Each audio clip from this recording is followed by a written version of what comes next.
नारद जी अपने पिता ब्रह्मा जी से कहते हैं, हे ब्रह्मा जी, पूज्य पिताजी, आप मुझे भगवान शिव की उन उत्तम लीलाओं के विषय में बताइए जिनकी ये लीलाएं बड़ी सुखदायिनी हैं। ब्रह्मा जी बोले, जलंधर के संहार के बारे में जानकर देवी सत्यवती के पुत्र व्यास जी शरद कुमार जी से यही बात पूछने लगे। तब उनकी उत्सुकता देखकर सनत कुमार जी बोले, हे व्यास जी, अब मैं तुम्हें अंधकासुर नामक दैत्य के शिवगढ़ बनने की भक्ति में लीन रहने की कथा सुनाता हूँ। एक समय की बात है, देवादिदेव भगवान शिव अपनी प्राण वल्लभा देवी पार्वती और अपने प्रिय गणों के साथ कैलाश पर्वत से काशी में जा रहे थे। उनका विचार कुछ समय काशी में व्यतीत करने का था, इसलिए उन्होंने अपने वीर गण भैरव को काशी का रक्षक बना दिया और स्वयं सबके साथ सुखपूर्वक निवास करने लगे। एक बार भगवान शिव पार्वती देवी के साथ आनंद पूर्वक विहार करते हुए मंद्राचल नामक पर्वत पर पहुंच गए। एक दिन शिव पार्वती बैठे आपस में वार्तालाप और मनोविनोद यानी कि हंसी मजाक कर रहे थे। तभी देवी पार्वती ने अपने हाथों से भगवान शिव के नेत्र ऐसे कुछ पल के लिए बंद कर दिए। भगवान शिव के नेत्र बंद होते ही चारों ओर भयानक अंधकार छा गया। उसी समय भगवान शिव के माथे से पसीना की बूंदें निकलने लगी। जैसे ही वे बूंदें धरती पर गिरी, तुरंत एक जटाधारी काला विकृत डरावना राक्षस वहां उत्पन्न हो गया और वह जोर जोर से हंसने लगा। नारद जी उसकी भयानक आवाज सुनकर देवी पार्वती एकदम चौंक गई और एकाएक उनके सामने यह भयानक जीव कहां से प्रकट हो गया। तब देवी पार्वती ने भगवान शिव से पूछा, हे परमेश्वर, हे स्वामी, यह भयानक पुरुष कौन है? यह सुनकर भगवान शिव मुस्कुराते हुए बोले, हे देवी, यह भयानक पुरुष कोई और नहीं, ये आपका पुत्र है। जब आपने मेरे नेत्र बंद कर दिए थे, उस समय मेरे माथे से पसीने की बूंदें गिरी, उसी से यह प्रकट हुआ है। यह जानकर कि वह पुरुष उनका देवी का पुत्र है, माता बड़ी प्रसन्न हुई। भगवान शिव ने उसका नाम अंधक रख दिया, क्योंकि आंख बंद करने के कारण उसके पसीने की बूंद से उत्पन्न हुआ। उसका नाम भगवान शिव ने और देवी पार्वती ने अंधक रख दिया। उसी समय हिरण्य नेत्र नाम का एक राक्षस पुत्र प्राप्ति की कामना मन में लेकर वन में घोर तपस्या कर रहा था। उसकी तपस्या से प्रसन्न होकर भगवान शिव उसे वरदान देने के लिए चले गए। उसने भगवान शिव से एक बलवान और वीर पुत्र की प्राप्ति इच्छा प्रकट की। भगवान शिव ने कहा कि हे हिरण्य नेत्र, मेरा पुत्र अंधक बड़ा ही वीर और बलवान है, तुम चाहो तो मैं उसे तुम्हें सौंप सकता हूँ। भगवान शिव के पुत्र को अपना पुत्र बनाने के लिए वह राक्षस व्यग्र हो उठा। उस पुत्र को प्राप्त कर हिरण्य नेत्र बहुत प्रसन्न हुआ और उसे गले से लगा लिया। भगवान शिव पुत्र अंधक को हिरण्य नेत्र को सौंपकर अपने धाम को चले गए। हिरण्य नेत्र अपने पुत्र अंधक को साथ लेकर अपने घर लौट आया और उसको बहुत लाड प्यार से पालने लगा। तत्पश्चात हिरण्य नेत्र ने, जिसे ये हिरण्य नेत्र कोई और नहीं, इसे हिरण्याक्ष भी कहा जाता है, पृथ्वी लोक और पाताल लोक के राज्यों को जीतकर अपने राज्य से मिला दिया। दैत्यों के राजा उस हिरण्याक्ष के आतंक से तीनों लोग कांपने लगे। यहाँ तक कि देवता भी व्याकुल हो और भयभीत हो गए। उन्होंने भगवान विष्णु को 12 रूप धारण करके पाताल लोक में भेज दिया। क्रोधित श्री हरि ने हिरण्याक्ष का वध अपने सुदर्शन चक्र से कर दिया। तत्पश्चात अंदर का राज्याभिषेक करवाया। सभी देवता भयमुक्त होकर बड़े प्रसन्न हुए और भगवान विष्णु की जय जयकार करने लगे। सभी देवता बोलते हैं कि हे नारायण, आपने हिरण्याक्ष का वध करके देवताओं को सुरक्षित किया है, देवताओं का भला किया है। भगवान श्री हरि विष्णु आशीर्वाद देकर अपने वैकुंठ धाम को चले गए। अपने भाई हिरण्याक्ष का वध का समाचार पाकर उसका भाई जो हिरण्यकशिपु था वो क्रोधित हो उठा और उसने भगवान विष्णु से वैर बांध लिया। हिरण्यकशिपु ने भगवान नारायण से बोल दिया कि नारायण, अपने भाई की मृत्यु का बदला मैं तुमसे अवश्य लूंगा। एक बार प्रेम से कहिए विष्णु भगवान की जय। हिरण्यकश्यप तपस्या करने के लिए पर्वत पर जाता है और घोर तपस्या ब्रह्मा जी के लिए करता है।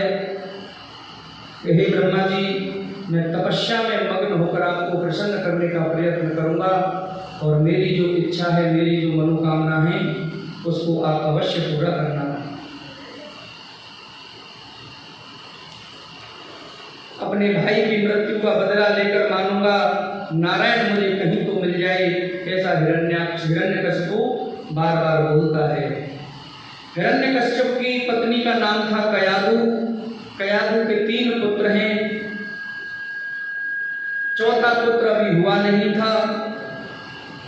हिरण्यकशिपु तपस्या करने के लिए चला गया, पत्नी से कहकर गया था कि वर्षों में लौटूंगा, तपस्या से ब्रह्मा जी को प्रसन्न कर वरदान मांगूंगा।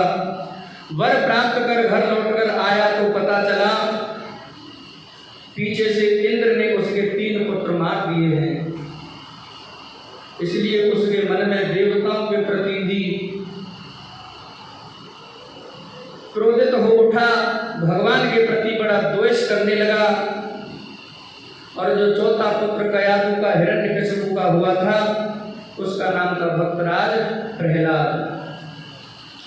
प्रहलाद के जीवन की क्या कहें, भगवान से मिलने की लगन जिसे एक बार लग जाए उसे संसार में कुछ अच्छा नहीं लगता। परमात्मा से मिलने की तड़पन का नाम ही भक्ति है। प्रभु कैसे मिले, ये तड़पन उत्तर उत्तर मन में अभिवृद्धि को प्राप्त होती है और इसी का नाम भक्ति है। सच्ची भक्ति क्या है, हमारा लक्ष्य यह होना चाहिए कि भगवान अपना आशीर्वाद हम पर सदा बनाए रखना और एक पल के लिए भी आपके नाम को भूले नहीं, प्रत्येक सांस पर आपका नाम बना रहे। सांसों की माला पे सिमरूं मैं सीताराम, प्रत्येक सांस पर परमात्मा का नाम दे। अपने मन की मैं जानूं और पी के मन की राम, सांसों की माला पे सिमरूं मैं सीताराम।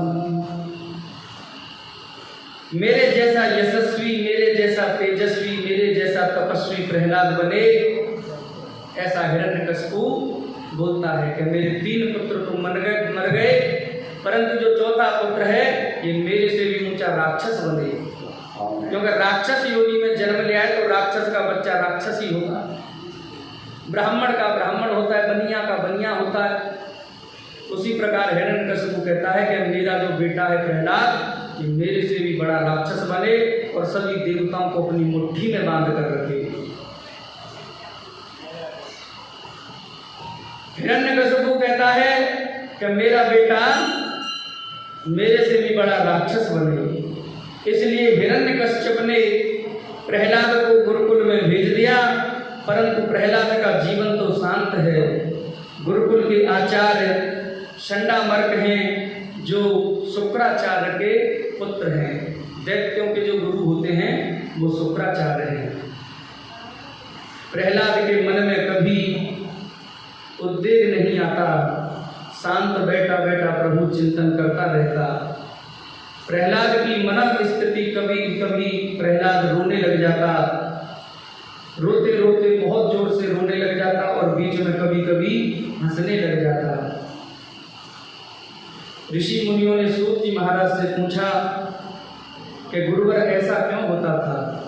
तो सूत जी महाराज कहते हैं, प्रहलाद रोता तो इसलिए था कि भगवान कब मिलोगे, जीवन ऐसे ही निकल जाएगा, और हंसता इसलिए था कि आपने कितनी बड़ी कृपा की है, मुझे मानव का शरीर दिया है।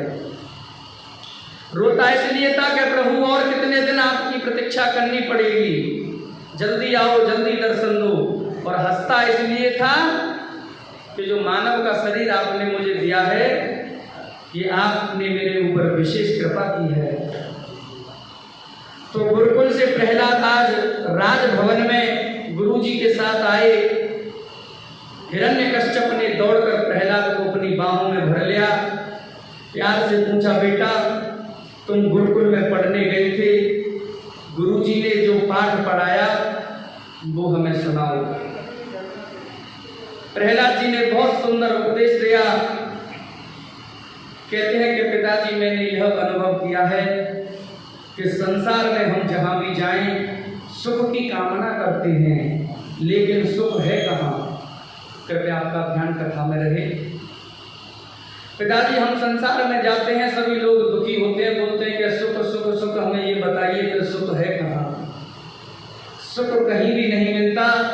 सुख तो केवल गोविंद के नाम में मिलता है, सुख से केवल भगवान शिव के नाम में मिलता है। आत्मा के कल्याण की कामना जिस व्यक्ति के मन में है, उसे घर छोड़कर वन में चले जाना चाहिए, वहां जाकर प्रभु के चरणों में प्रेम करना चाहिए, नारायण की आराधना करनी चाहिए। प्रहलाद जी की ये बातें सुनकर हिरण्यकश्यप क्रोधित हो गया। उसने षंडा मर्द को उल्हाना देकर कहा कि मेरा बेटा मेरे शत्रु नारायण का नाम लेता है, यह तुम इसे कैसी पढ़ाई पढ़ा रहे हो, कैसा उपदेश दे रहे हो, यह कैसी शिक्षा दी है मेरे पुत्र को? मेरा पुत्र नारायण के भजन की प्रेरणा देता है, आज के बाद यदि इसके मुंह से नारायण का नाम सुन लिया तो गुरुजी अच्छा नहीं होगा। गुरुजी को फटकार लगाई, प्रहलाद जी को नियंत्रित करके पढ़ाया, लेकिन प्रहलाद जी का हृदय तो भगवान से एक बार जुड़ गया।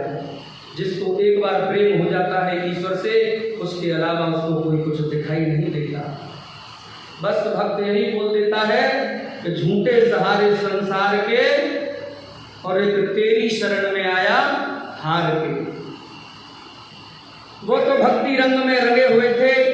एक बार जिसका मन कन्हैया से जुड़ जाए, विष्णु से जुड़ जाए, नारायण से जुड़ जाए, भगवान शिव से जुड़ जाए, फिर टूटता थोड़ी है। ये तो कृष्ण का, भगवान नारायण का, विष्णु का वैष्टिक है। ये फड़फड़ाता है, ऐसा फड़फड़ाता है कि फिर छोड़ता कभी नहीं। एक बार जिसकी शरण में जो आ जाए उसे छोड़ना नहीं जानता। परमात्मा से संबंध जुड़ गया प्रहलाद का। हिरण्यकश्यप ने आज फिर प्रहलाद को बुलाया घर में और अपनी बाहों में भरकर स्नेह से पूछा, बेटा जो सुंदर शिक्षा तुमने प्राप्त की है वो मुझे सुनाओ, तुमने क्या पढ़ा है? प्रहलाद जी ने बहुत सुंदर बात कही। प्रहलाद जी कहते हैं, पिताजी मैंने तो यही सुना ही, श्रवणम कीर्तनम विष्णु स्मरणम पाद सेवनम अर्चनम वंदनम दास्यम सख्यमाप्त निवेदनम। पिताजी मैंने तो यही जीवन में समझा है कि नारायण के चरणों में भक्ति करने के 9 प्रकार होते हैं। उसे हम नवदा भक्ति कहते हैं। पहली भक्ति है श्रवण। भगवान की कथा का श्रवण करना चाहिए। श्रवण ऐसा हो कि हृदय में उतर जाए। एक तो होता है सुनना और एक होता है श्रवण करना। सुनना उसको बोलते हैं कि इस कान से सुना और इससे निकाल दिया, और श्रवण उसको कहते हैं कि इस कान से सुना और हृदय में सीधा चला गया। भक्ति का दूसरा लक्षण है कीर्तन। जिसकी कथा सुन रहे हैं उसका कीर्तन करें। जिसकी कथा सुनने उसका कीर्तन करें। कीर्तन में बड़ी ताकत होती है। हिंसक पशु भी हिंसात्मक भावना भी कीर्तन से बदल जाती है। पिताजी तीसरी भक्ति है स्मरण। हर परिस्थिति में भगवान का भजन करें। घर में हम भोजन बना रहे हैं तो भोजन बनाते बनाते भी परमात्मा का नाम जिह्वा पे लेते रहें।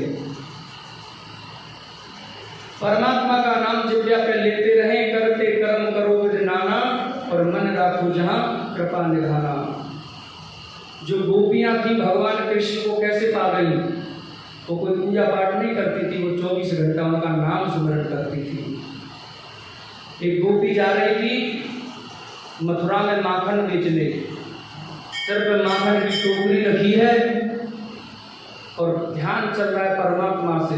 अपना काम भी कर रही है और नाम भी जप रही है। कह रही है कि कोई माखन ले लो, बड़ा मीठा है, बड़ा प्यारा है, बड़ा सुंदर है, कोई माखन ले लो, कोई माखन ले लो। कोई कन्हैया ले लो, कोई कन्हैया ले लो, बड़ा प्यारा है, बड़ा मीठा है, बड़ा सुंदर है। तो ऐसे ही माखन बेचते बेचते कन्हैया का नाम निकल गया। किसी ने पूछा कि तू कन्हैया को बेचने निकली है? बोली कि मुझे क्या पता, मैं तो अपना काम कर रही थी, उसके नाम जप रही थी और मेरे मुंह से निकल गया। तो इसलिए अपने हाथों से, अपने शरीर से, अपने मन से अपने कार्य को करते रहो और परमात्मा का नाम जपते रहो, स्मरण। प्रहलाद जी कहते हैं पिताजी चौथी भक्ति है पाद सेवन। भगवान के चरणों की सेवा करें, अर्चन, उनको हमेशा देखते रहें। आंखों के सामने भगवान की तस्वीर को निहारते रहें और उनकी कथाओं को श्रवण करते रहें, सोचते रहें कि हे परमात्मा बड़ी कृपा की है। बंधन, जब भगवान के पास जाएं तो उसके सामने बैठकर आंखें बंद कर कर बोले कि जो प्रभु मैं तेरी तस्वीर, इस छवि को तेरे अपने सामने निहार रहा हूँ, वही मेरी जब आंखें बंद हों तो यही मनोहर रूप की छवि मेरी आंखों में हो। दास्यम, दास बनकर के प्रभु की सेवा करें। और आत्मनिवेदन, यानी कि अपना जो कुछ भी है भगवान को सौंप दें। तेरा तुझको अर्पण क्या लागे मेरा, ऐसा बोल दें कि परमात्मा सब कुछ तेरा ही दिया हुआ है, तो मन में अभिमान भी नहीं आएगा। प्रहलाद जी कहते हैं कि पिताजी अंतिम भक्ति है आत्मनिवेदन, अपना सब कुछ प्रभु को समर्पित कर देना। प्रहलाद जी की जो इतनी बातें सुनी, हिरण्यकश्यप ने बड़ा क्रोधित हुआ, प्रहलाद को मारने का बड़ा प्रयास किया। बोला कि मेरे शत्रु का नाम बार बार मेरे सामने लेता है, तुझे शर्म नहीं आती? प्रहलाद को बोल दिया कि अब लाखों के भूत बातों से नहीं मानते। अपने पुत्र प्रहलाद को जल में फेंक दिया, अग्नि में जलवा दिया, हाथी के नीचे कुचलवा दिया, जेल में भूखा रखा, लेकिन प्रहलाद का ये सब उपाय विफल रहा, कुछ भी नहीं हुआ। क्यों? क्योंकि जाको राखे साइयां मार सके न कोई, और बाल नबा को कर सके सो जग वैरी हो। आज प्रहलाद जी को फिर विद्यालय भेज दिया गया। हजारों राक्षसों के बालक प्रहलाद को घेर लेते हैं। उन बालकों ने प्रहलाद से कहा कि तुम हमारे परम सखा हो, दंड तुम्हें मिलता है, कष्ट हमें होता है, अग्नि में जलाया तुम्हें जाता है किंतु जलन हमको होती है, भूखा तुम्हें रखा जाता है, तड़पन हमें होती है। मित्र तुमसे निवेदन है हमारा, तुम इतने हठी और इतने कठोर मत बनो। कीर्तन ही करना है तो बुढ़ापे में कर लेना। प्रहलाद गदगद होकर बोले, मित्र आपकी सहानुभूति का मैं आदर करता हूँ, लेकिन कुमार अवस्था से जिसने भगवान का कीर्तन नहीं किया, बचपन से जिसने भगवान धर्म का अनुशीलन नहीं किया, बुढ़ापे में वो कभी नहीं कर सकता। मिट्टी के कच्चे घड़े पर जैसी रेखा बनाओगे, पकने के बाद वो कभी मिट नहीं सकती। मिट्टी का घड़ा होता है, उस पर लाइन से आप कोई रेखा बना देना, जब वो पक जाएगा तो कितना भी मिटा देना, बिना फूटे वो मिटने वाली नहीं है। तो बोलते हैं कि यदि अब बचपन में भगवान का भजन नहीं करेंगे तो क्या पता बुढ़ापे में कर पाए ना कर पाए। ये भगवान की इतनी बड़ी कृपा है कि हमें मानव शरीर मिला है, इसे व्यर्थ नहीं जाने दो। तो उसके मित्रों ने कहा, क्या जपना तुम्हारे नारायण का नाम, सेवा करती है धर्म पत्नी, सुरक्षा करते हैं पिताजी, दूध घी मिलता है हमें गाय और भैंस से, प्रतिष्ठा मिलती है अपने सगे संबंधियों से, फिर तुम भगवान को बीच में क्यों लाते हो?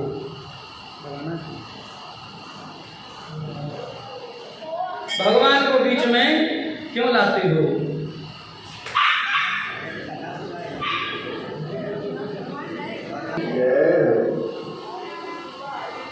प्रहलाद जी कहते हैं,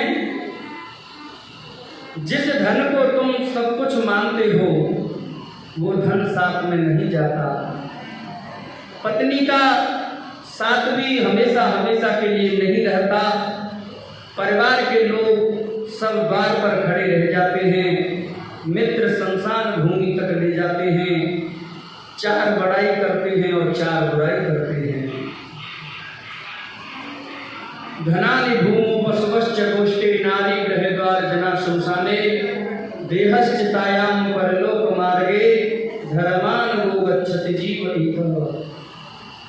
प्रहलाद जी अपने मित्रों से कहते हैं, कुछ भी साथ नहीं जाता। नाम धन के खजाने को बढ़ाना चाहिए, दान से भगवान मिलेंगे आवश्यक नहीं। हजारों वर्ष भी तपस्या में बीत जाएं, कौन जाने यज्ञ करने से भगवान मिल जाएं, कितना समय लगेगा कैसे जाने। अमल भक्ति से श्री भगवान की प्राप्ति होगी, विशुद्ध भक्ति से भगवान मिलेंगे। अमल भक्ति और मद भक्ति में क्या अंतर है? मद भक्ति कहते हैं मांगने वाली भक्ति को, और सकाम अमल भक्ति होता है जिसमें कोई कामना नहीं होती। एक संत कहते हैं कि कोई व्यक्ति मार्ग में जा रहा था, बीच में नारद जी मिल गए। उस व्यक्ति ने नारद जी से पूछा कि महाराज हमें एक बात बताइए, इस सृष्टि के 3 देवताएं, पालनकर्ता, सृष्टिकर्ता और संहारकर्ता, ब्रह्मा, विष्णु और महेश। नारद जी से व्यक्ति पूछता है कि प्रभु इन तीनों में सबसे जल्दी प्रसन्न कौन होता है? नारद जी ने कह दिया, जल्दी प्रसन्न होते हैं ब्रह्मा जी। ब्रह्मा जी के वैसे मंदिर बहुत कम होते हैं, तो भगत चला गया पुष्कर में। दुनिया में एक ही मंदिर है ब्रह्मा जी का, पुष्कर। वो पुष्कर में चला गया। उस भगत ने वहां जाकर बहुत तपस्या की। 3 महीने तक ब्रह्मा जी की तपस्या करता रहा। ब्रह्मा जी खुश हो गए और प्रकट हो गए, बोले कि हम तुमसे बहुत प्रसन्न हैं, वर मांगो, जो वर मांगोगे वह मिलेगा। ध्यान से सुनना जी। भगत बोला कि बस प्रभु आपके दर्शन मिल गए, अब और क्या मांगू? ब्रह्मा जी बोले, तो क्या वर शंकर ही दे सकते हैं? क्या वरदान भोले बाबा ही दे सकते हैं? क्या वरदान विष्णु ही दे सकते हैं? अरे हम भी तो विधाता हैं, हमारा नाम भी ब्रह्मा है। मांगो क्यों? क्योंकि तुमने 3 महीने तक हमारी तपस्या की है। भगत जी तो कलयुगी थे। बोले कि ब्रह्मा जी यदि आप मेरी तपस्या से प्रसन्न हैं तो मुझे पहला वरदान तो ये दे दीजिए कि मेरा मकान बन जाए। प्रभु मुझे दूसरा वरदान ये दे दो कि मेरी शादी हो जाए, और मुझे तीसरा वरदान ये दे दो मैं जब मर्जी चाहूँ 3 वरदान आपसे दोबारा मांग लूँ। ब्रह्मा जी ने कहा ठीक है, तथास्तु, ऐसा ही होगा। भगत के मकान बन गया, शादी भी हो गई ब्रह्मा जी के वरदान के अनुसार।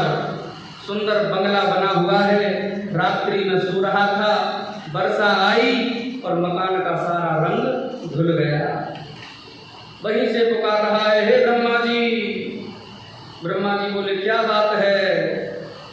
भगत बोला पहला वरदान तो ये दे दो कि ये वर्षा बंद हो जाए, दूसरा वरदान ये दे दो मेरे मकान पे कभी वर्षा नहीं आए, और तीसरा वरदान ये दे दो कि जब मर्जी चाहूँ 3 वरदान दोबारा से मांग लूँ।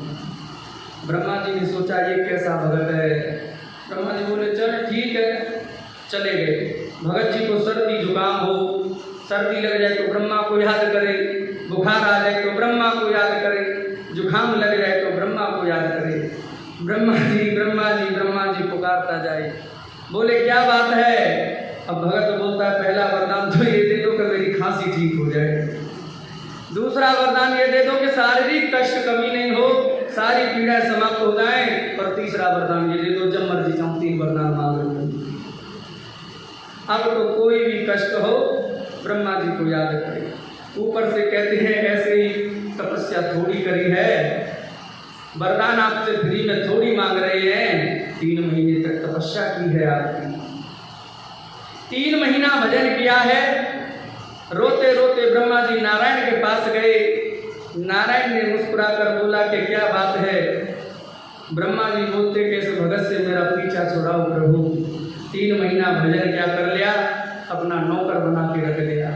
खांसी हो जाती है तो ब्रह्मा, जुकाम हो जाता है तो ब्रह्मा, बताओ मैं ऐसे वरदान दूंगा तो लोग मुझे तो बस मेरा तो यही काम हो जाएगा, डॉक्टर तो सब बैग लेकर के अपने घर चले जाएंगे।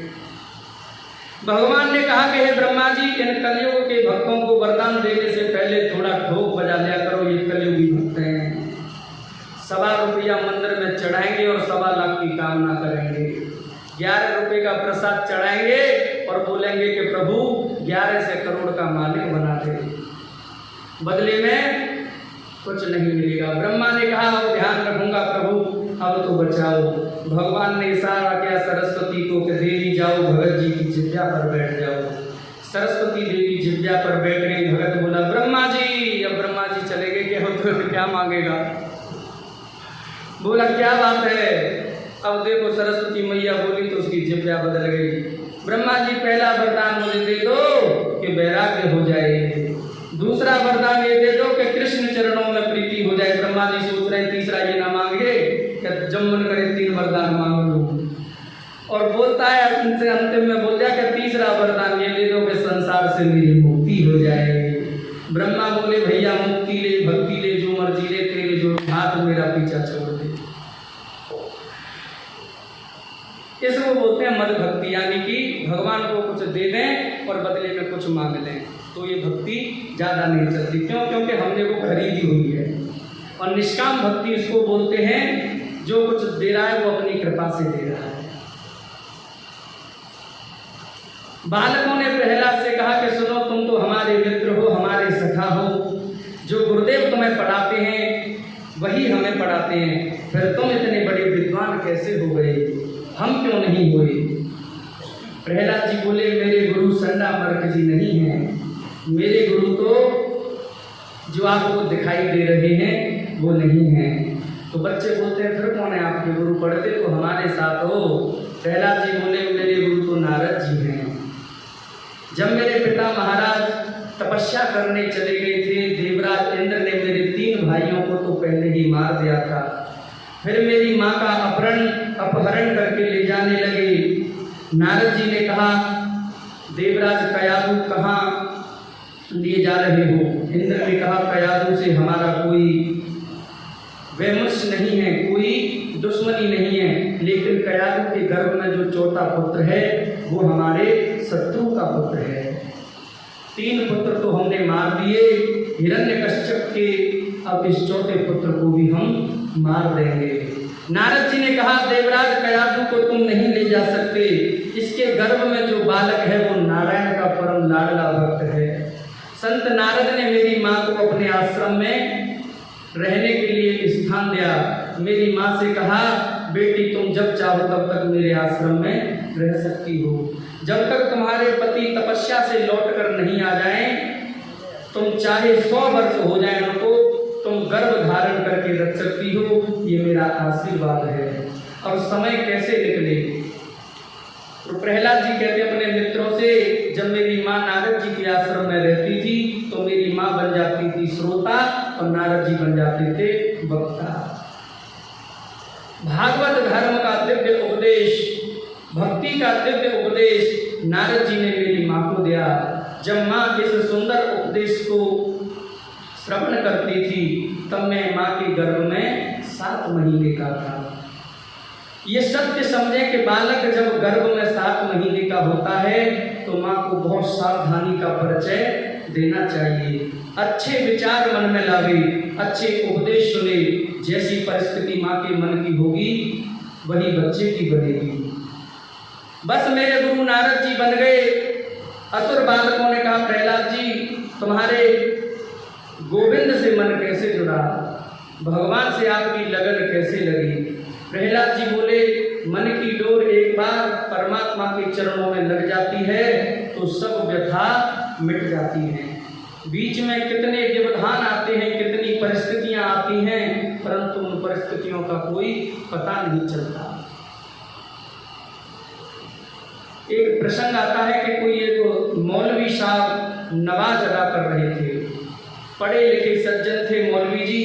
सामने से कोई नारी जा रही थी, उसने मौलवी जी की चादर पर पांव रख दिया। मौलवी जी को गुस्सा आ गया कि खुदा की इबादत में लगा था मैं, और इस स्त्री ने मेरी चादर पे पैर रख दिया। लौट कर के आएगी तब इसको बताऊंगा। वो लौट कर आ रही थी, उसे रोक कर कहा कि तुम्हें शर्म नहीं आती? मैं नमाज अदा कर रहा था, उस चादर पर पैर रख कर के चली गई। उस बालिका ने जवाब दिया, बाबा तुम्हारी चादर पर मेरा पैर कब रख गया मुझे पता नहीं है। मेरी दाढ़ी सफेद हो गई। मौलवी जी बोलते हैं मैं झूठ नहीं बोल रहा हूँ। उस बालिका ने जवाब दिया, बाबा मैंने अपने प्रेमी को समय दिया था मिलने का, सो मेरा मन तो जुड़ा था मेरे प्रेमी के साथ। मैं जल्दी में थी, कहीं देर ना हो जाए, इसलिए ध्यान नहीं रहा किसकी चादर नीचे बिछी है, क्योंकि मेरा मन मेरे प्रेमी से जुड़ा हुआ था। परंतु क्षमा करना, तुम खुदा की कैसी इबादत कर रहे थे? मेरी पैर रखने की बात तुम्हें ध्यान है? यदि वास्तव में तुम्हारा मन खुदा में लगा होता तो सामने से कौन आ रहा है, कौन जा रहा है, कौन गुजर रहा है, तुमको कोई पता ही नहीं होता। इसका मतलब मन तुम्हारा खुदा में नहीं लगा था। मन तुम्हारा ये लग रहा था इस रास्ते से कौन जा रहा है। मौलवी साहब बालिका के चरणों में गिर गए, बोले बेटी तुमने मेरी आंखें खोल दी। इबादत का मतलब है सब कुछ भूलकर उसमें लग जाना।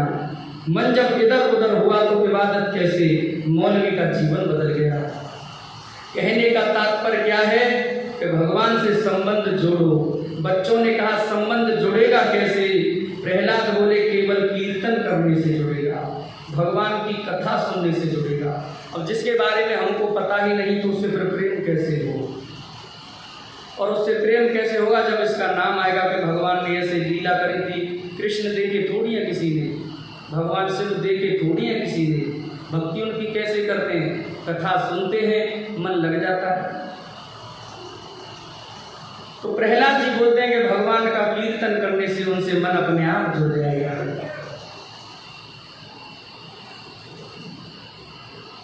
प्रहलाद बोले कि केवल कीर्तन करने से भगवान से मन जुड़ेगा। बच्चों ने कहा बहुत देर सत्संग कर लिया तुम्हारा, अब चलो हम खेल खेलते हैं। प्रहलाद बोले खेल खेलो तो सही, लेकिन वो खेल ऐसा खेलो जो मैं आपसे बताऊं। प्रहलाद ने किसी के हाथ में मृदंग दे दिया, किसी के हाथ में मजीरा दे दिया, किसी के हाथ में करताल दे दी। बच्चे बोले जो मर्जी पकड़ा दो, परंतु नारायण का कीर्तन नहीं करेंगे, क्योंकि तुम्हारे पिताजी हमें गोली मार देंगे, तुम्हारे पिताजी हमको छोड़ेंगे नहीं, भगवान का कीर्तन नहीं करेंगे। तुम्हारे पिता महाराज ने सुन लिया तो मुश्किल आन खड़ी होगी। प्रहलाद जी बोले डर गए, मैं इसका प्रमाण हूँ, मुझे मारने के मेरे बाप ने कितने प्रयत्न करे। हाथी के नीचे रख दिया, अग्नि में फेंक दिया, जल में फेंक दिया, परंतु मेरा कुछ बिगड़ा? बोले बिगड़ा तो नहीं। पता है क्यों? क्योंकि मेरा मन हमेशा भगवान के चरणों में है। क्योंकि जागो राखे साइया मार सके न कोई। मृदंग दे दिया और सभी बच्चों से बोलते हैं श्रीमन नारायण नारायण नारायण, श्रीमन नारायण नारायण ओ भजमन नारायण नारायण नारायण, भजमन नारायण ओ श्रीमन नारायण नारायण नारायण,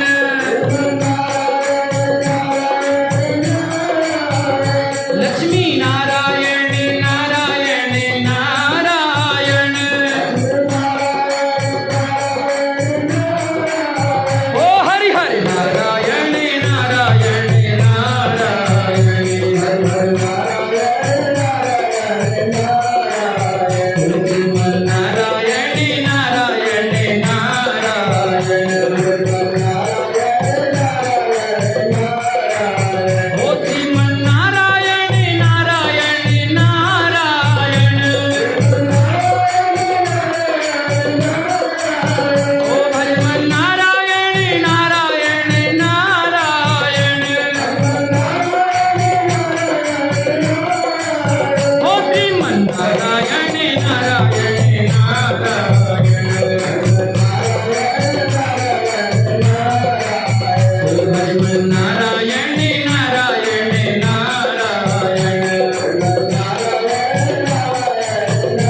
चालू कर दिया।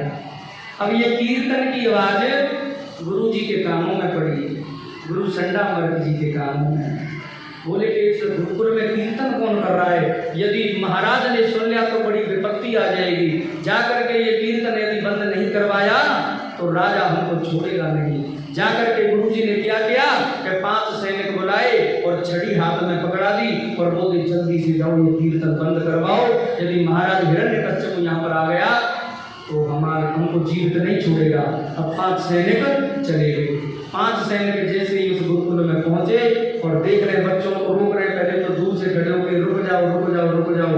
जैसे ही 5 सैनिक एक दूसरे को पकड़ने लगे तो जैसे करंट के तार को पकड़ लेते हैं, करंट आ जाता है। उन सैनिकों को भी मानो कैसा झटका लगा, वो बच्चों के साथ नाचने लग गई। श्रीमन नारायण नारायण नारायण श्रीमन ओ भजमन नारायण नारायण नारायण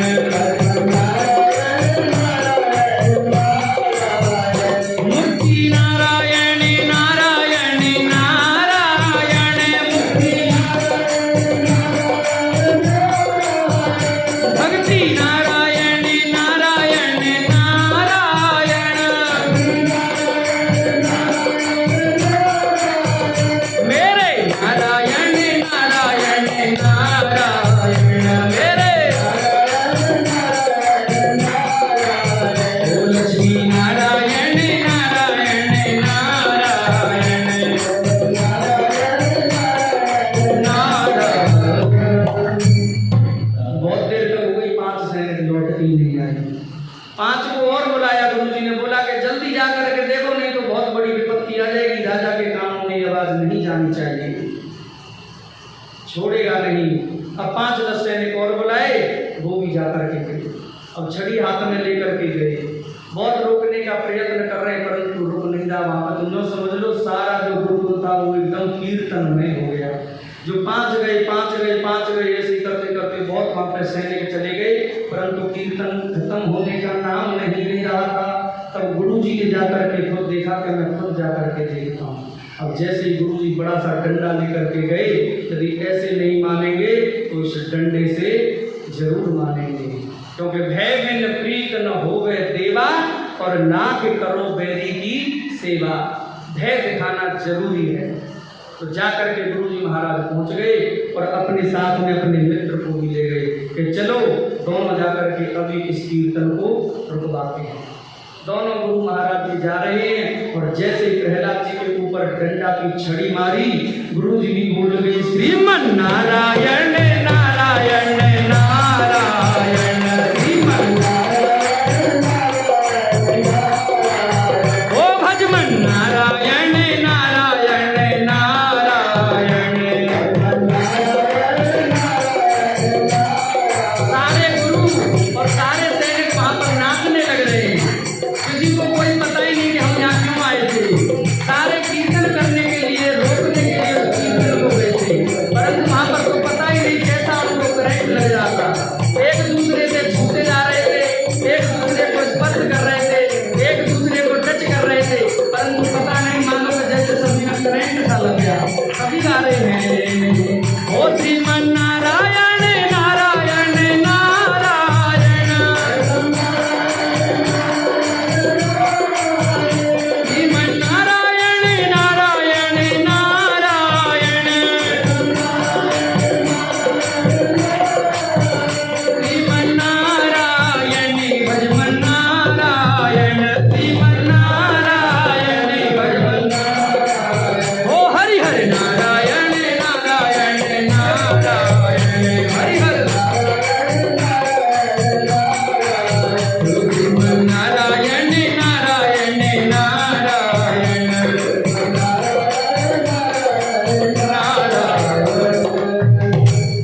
अब मान के चलो 2 जने कीर्तन कर रहे हैं, यदि 100 जने करेंगे तो कितनी आवाज जाएगी। तो जाकर के हिरण्यकश्यप के कानों में आवाज पहुंच गई कि मेरे शत्रु का नाम मेरे राज्य में और मेरे गुरुकुल में कौन ले रहा है। जाकर के देखा हिरण्यकश्यप तमतमाता हुआ लाल होता और गुस्से में गुरुकुल की तरफ प्रस्थान करता है और देखता है कि आज इस गुरु को मैं छोड़ूंगा नहीं। मेरे नाक मना करने पर भी मेरे शत्रु का नाम मेरी जिह्वा से मेरे स्थान पर बुलवा रहा है। और जैसे ही हिरण्यकशिपु का गुरुकुल में प्रवेश हुआ, वो जाकर के देख रहा है कि बच्चे तो नाच रहे, कीर्तन कर रहे हैं, परंतु ये क्या गुरुजी कैसे मेरी बात नहीं मान रहे। गुरुजी भी नाच रहे, धोती कुर्ता पहन के चुटिया लटक रही है और आराम से तिलक सोटा लगा करके नारायण नारायण कर रहे, परंतु हिरण्यकशिपु ने किसी को छुआ नहीं। यदि हिरण्यकशिपु किसी भी बच्चे को या गुरुजी को छू लेता, वहां पर उस स्थान पर स्पर्श कर लेता, तो वो भी बोल पड़ता श्रीमन नारायण नारायण नारायण, श्रीमन भजमन नारायण नारायण नारायण, ओ श्रीमन नारायण नारायण नारायण, ओ भजमन नारायण नारायण नारायण। हिरण्यकशिपु समझ गया, बोल रहा है कि रुक जाओ, मेरे शत्रु का नाम मत लो मत लो मत लो। कोई सुन ही नहीं रहा, कोई देख ही नहीं रहा कि कौन आया है। सारे नारायण नारायण कीर्तन में मस्त थे। और जैसे ही हिरण्यकशिपु ने एक जोरदार घूंसा जमीन में मारा तो पृथ्वी फट गई। पृथ्वी फट गई तो जैसे कीर्तन बंद हो गया, कीर्तन बंद हो गया, जमीन ही फट गई, तो फिर कीर्तन कहां से हो। मुष्टि का प्रहार जमीन पर किया तो जोर से आवाज हुई, कीर्तन अपने आप बंद हो गया। ये सब क्या हो रहा है? गुरुजी क्या कर रहे हो आप? गुरुजी बोले महाराज आपसे हम सत्य कहते हैं, हम प्रहलाद को मना करने के लिए आए थे, लेकिन इसको छूते ही हमको ऐसा करंट लगा कि हम सारी सुध बुध भूल करके नाचने लग गए। परंतु सुनिए महाराज, आनंद बहुत आया, इस नाम में आनंद बहुत आया, बहुत मजा आया। हिरण्यकशिपु बोलता चुपचाप हो जाओ, नहीं तो अभी आपकी जुबान खींच लूंगा। मेरे शत्रु का नाम मेरे स्थान पर लेते हो आप और मेरे बच्चों को क्या क्या शिक्षा देते हो। क्रोधित होकर बोला, एक दो बच्चों की बुद्धि बिगाड़ते हो, फिर कहते हो कि आनंद आता है। दौड़कर प्रहलाद को पकड़ लिया और बोले अरे दुष्ट प्रहलाद, मैंने तुम्हें समझाने का बार बार प्रयास किया, लेकिन तुम मेरी एक बात नहीं माने। आज यमराज के पास जाने से तुझे कोई नहीं रोक सकता। किसने तुझको इतना बड़बोला बनाया है, किसने तुझको इतना बिगाड़ा है। इतना दंड दूंगा तुझको कि मान के चल यमराज भी कांप उठेगा। मेरी परवाह किए बिना मेरे विद्यालय में तूने कीर्तन किया, सबको कीर्तन में नचाते हो, मेरे शत्रु का नाम का कीर्तन करते हो। आज तुमसे बाद में निपटूंगा, पहले उसी से निपटता हूं जो तुम्हारा नारायण है। पिताजी नारायण तो सर्वअंतर्यामी है, केवल मेरा मालिक है ऐसा ही नहीं। हिरण्यकशिपु कहते हैं बोला तेरे नारायण को कहाँ है। प्रहलाद जी महाराज कहते हैं पिताजी ऐसी कौन सी जगह है वो जहां नहीं है। आपके अंदर बोलने की जो शक्ति है उसी के द्वारा प्रदत्त उसी की वो शक्ति है, फिर उसी का नाम लेते हो। हिरण्यकशिपु कहता है फिर तू दोबारा से मेरे उस शत्रु का नाम लेता है। तो नारायण कहते हो, प्रहलाद जी कहते हैं यत्र तत्र सर्वत्र, ऐसी कोई सी जगह नहीं है जहाँ पर नारायण नहीं है। परंतु उसको देखने के लिए हृदय की आवश्यकता पड़ेगी और सच्चे नेत्रों की आवश्यकता पड़ेगी। सूर्य अनेक फिरे कड़मागत, पैपति सूर स्वाद कहाँ, उन ताल मजीरा बजाती फिरे, मीरा मतवारी सी चाह कहाँ। सिया राम कथा कितनों ने लिखी, पर तुलसी जैसी मर्याद कहाँ, और नरसंग बसे प्रति खम्मन में, पर काड़न को प्रहलाद कहाँ। राम कथा कितनों ने लिखी, पर तुलसीदास जैसी मर्यादा किसी ने नहीं लिखी। ढोल मजीरा मृदंग दुनिया बजाती है, परंतु मीरा जी जैसा भक्ति भावना से आज तक किसी ने नहीं बसाया। उसी प्रकार कहते हैं भगवान नारायण तो आज भी प्रत्येक खम्मा में वास करते हैं, परंतु उनको निकालने के लिए प्रहलाद इस कलयुग में नहीं है। नरसिंह तो आज भी प्रत्येक खम्मे में रहता है, पर उसे निकालने को प्रहलाद नहीं है। बोले हिरण्यकशिपु के क्या इस खम्मे में तुझे नारायण दिखाई देता है? वहाँ पे बहुत बड़ा सा खंबा था, और वो खंबा कैसा था, मानो बिल्कुल अग्नि के समान, बिल्कुल लाल चक तपता हुआ। हिरण्यकशिपु कहता है इस खंबे में तेरा नारायण है? अब एक बात बताओ, बहुत गर्म लोहा हो, उस पर कोई चीज रख दी जाए तो भस्म हो। तो प्रहलाद जी को दिख गया कि उस खंबे पे तो कीड़ा चल रहा है। बोल दिया कि पिताजी मैं विश्वास के साथ कहता हूँ इस खंबे में मेरा नारायण है।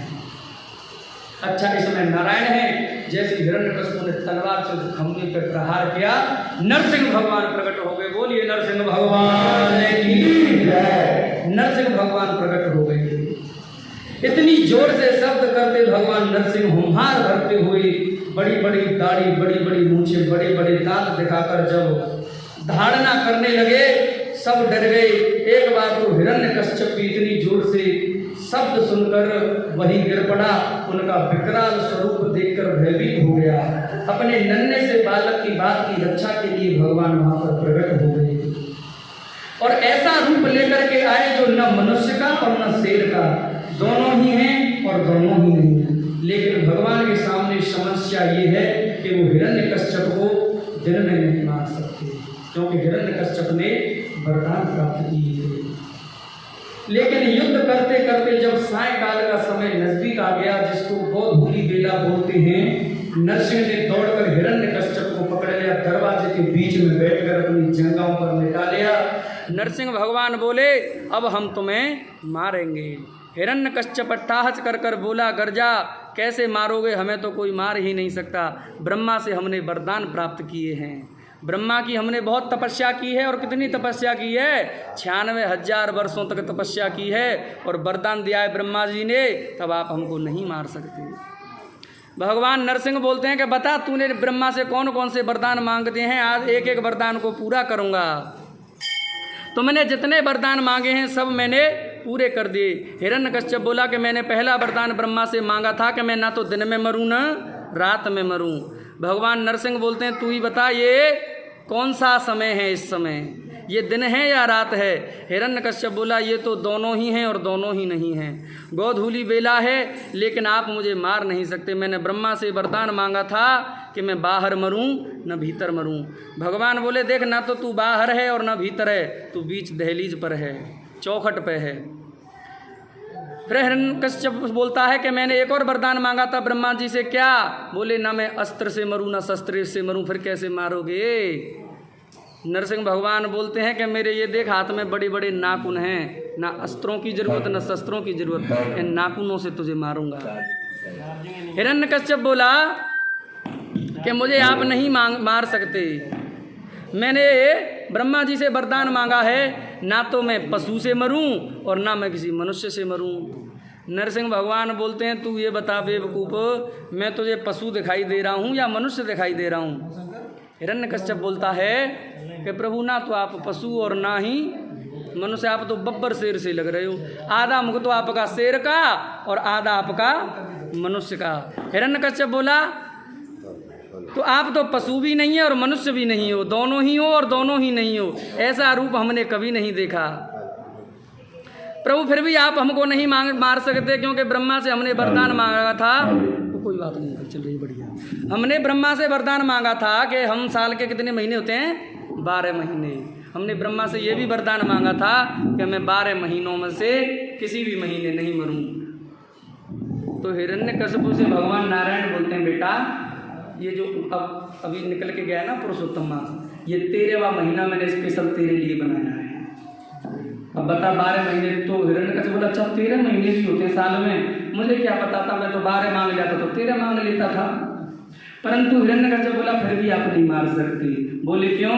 मैंने ब्रह्मा से वरदान मांगा है कि मैं आपकी द्वारा बनाई गई सृष्टि में किसी से नहीं मरूं। तो हिरण्यकश्यप से नरसिंह भगवान बोलते हैं एक बात बता बेबुद्धि की मूढ़ बुद्धि, ब्रह्मा हमको बनाते हैं कि ब्रह्मा हमसे खुद बनते हैं? हम बड़े हैं कि ब्रह्मा बड़े हैं? तो सारे वरदान पूरे कर दिए।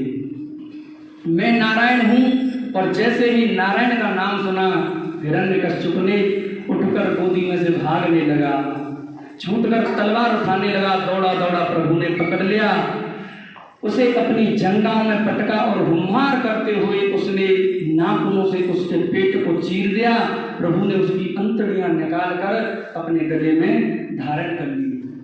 सोन का अधिक 88,000 ऋषि मुनि सूत जी से पूछते हैं कि प्रभु इतना बड़ा राक्षस था ये, तो इसने इसकी अंतड़ियां प्रभु ने क्यों निकाली?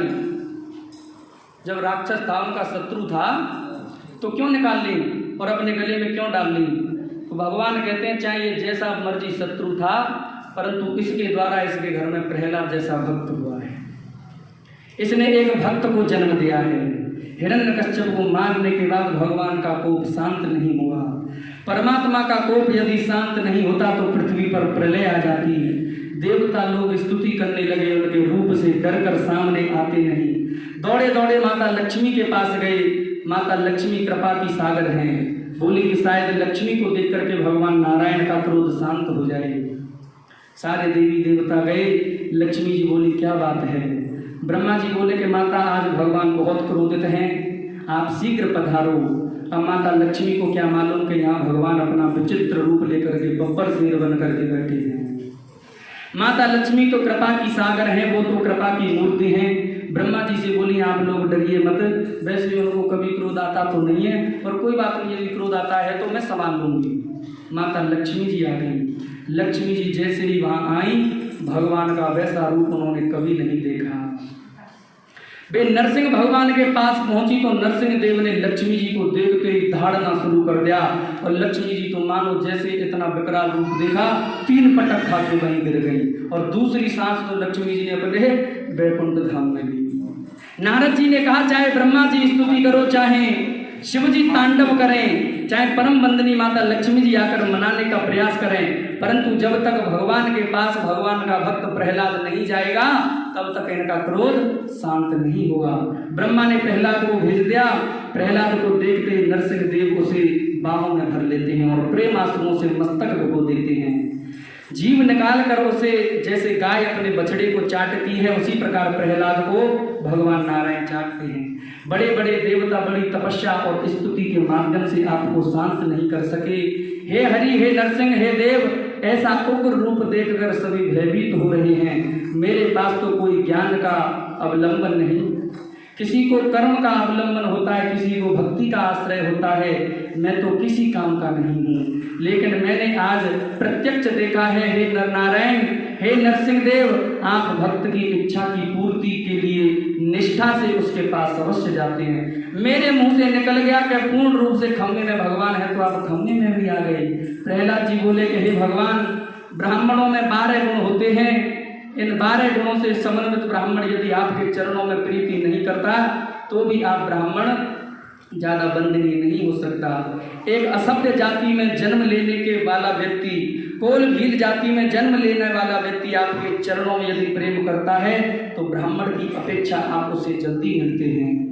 मैं कभी विचार नहीं करता हूँ कि मेरा आपका मेल क्या है। आपने जो मेरे ऊपर इतनी कृपा की है प्रभु, क्या मेल है मेरा और आपका? भगवान बोले मैंने क्या कृपा की है? प्रहलाद जी बोले, प्रहलाद जी कहते हैं कि कहाँ रजोगुण से उत्पन्न तमोगुणी प्रवृत्ति वाला यह मेरा परिवार और राक्षसी परिवार, उसमें उत्पन्न में एक आसुरी प्रवृत्ति वाला मनुष्य।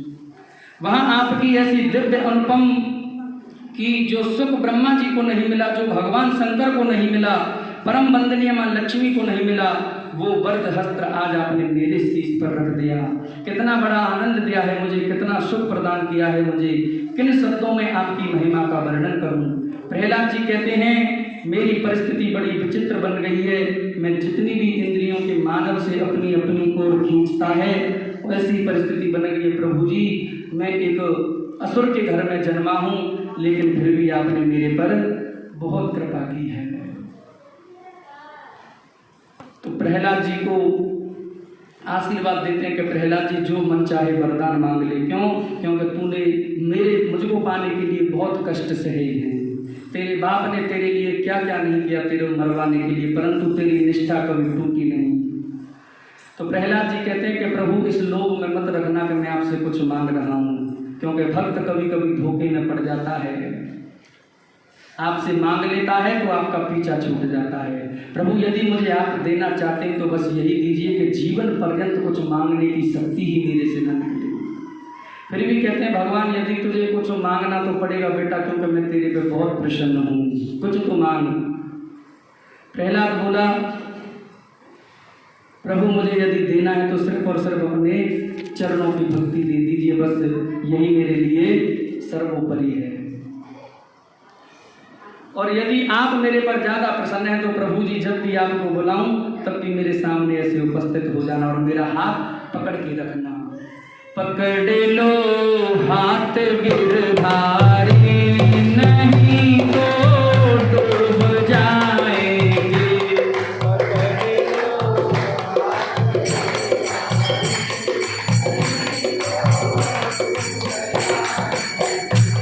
हमारा कुछ न बिगड़ेगा, तुम्हारी लाज जाएगी।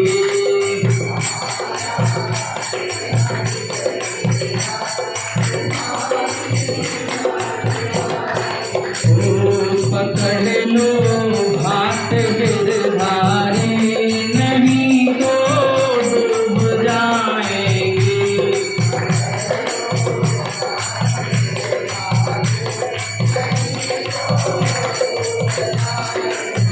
प्रहलाद जी कहते हैं कि हे प्रभु आपके नाम के आश्रय पर, आपके विश्वास पर मैंने अपने अपनों को सभी को छोड़ दिया। गुरु की बात नहीं मानी, पिता का गुरु था, बाप की बात नहीं मानी, यारों की बात नहीं मानी, परंतु जमाना बदनाम करे तो करने दे। क्यों? क्योंकि सारा जमाना बदनाम करे और मेरा कन्हैया मुझसे प्यार करे। मैं तो बस तेरे भरोसे हूँ, तुम्हारे ही भरोसे पे जमाना छोड़ बैठे हैं।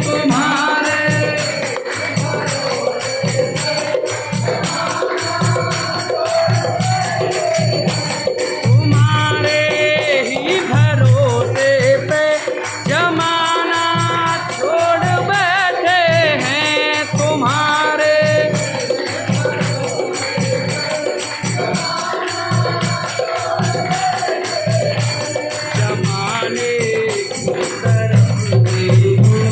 जमाने की तरफ देखो, हमें कैसे निभाओगे। पकड़ लो हाथ,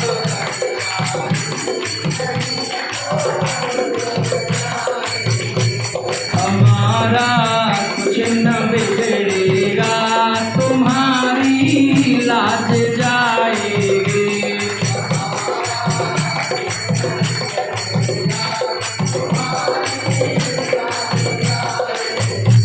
बड़ी मझधार में नैया भैया आप बन जाओ। बड़ी मझधार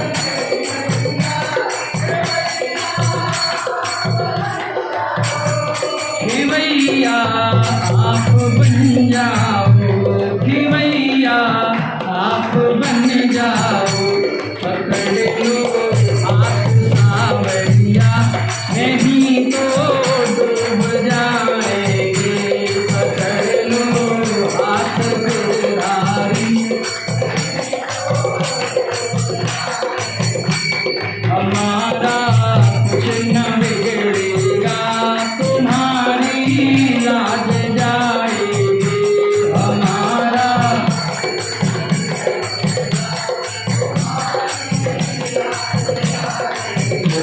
पकड़ लो हाथ गिरधारी, नहीं तो डूब जाएगी।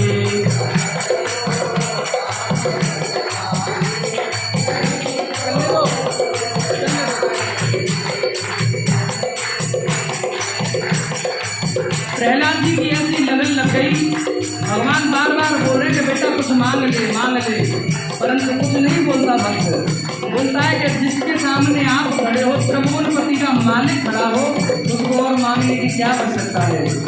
एक बार जिसकी लगन आपसे लग जाती है ना प्रभु, उसको कभी छोड़ना मत। लगन तुमसे लगा बैठे जो होगा देखा जाएगा।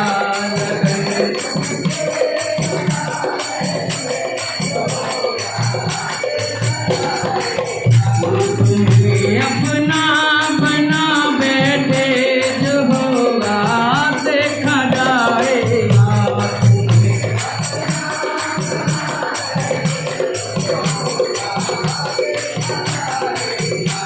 जो होगा देखा जाएगा, जो होगा देखा जाएगा।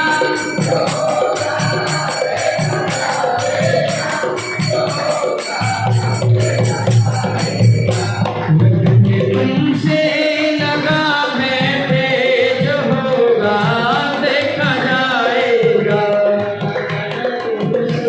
लगा बैठे जो होगा देखा जाएगा। जो होगा देखा जाएगा।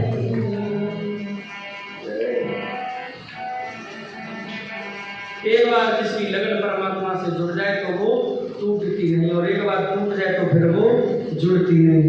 रही मन धागा प्रेम का मत तोड़ो चटकार, टूटे से फिर ना जुड़े, जुड़े गांठ पड़ जाए। इसका मतलब पता है, एक बार भक्ति यदि छूट गई ना तो फिर दोबारा वो वैसी नहीं होती जो पहले चलती रहती है। जैसे भोजन करना जरूरी है, रोज स्नान करना जरूरी है, उसी प्रकार भगवान की भक्ति करना भी जरूरी है। बिना भक्ति के भगवान रीझ नहीं सकते। एक बार प्रेम से कहिए बांके बिहारी लाल की जय, सच्चिदानंद भगवान की जय। आज इस प्रहलाद चरित्र को यहीं विराम देते हैं। कल की कथा में आइए क्या श्रवण करने को मिलता है देखते हैं। एक भजन हमारे शामदास जी लगा रहे हैं, इसके बाद आप आरती करेंगे। बोलिए शंकर भगवान की जय।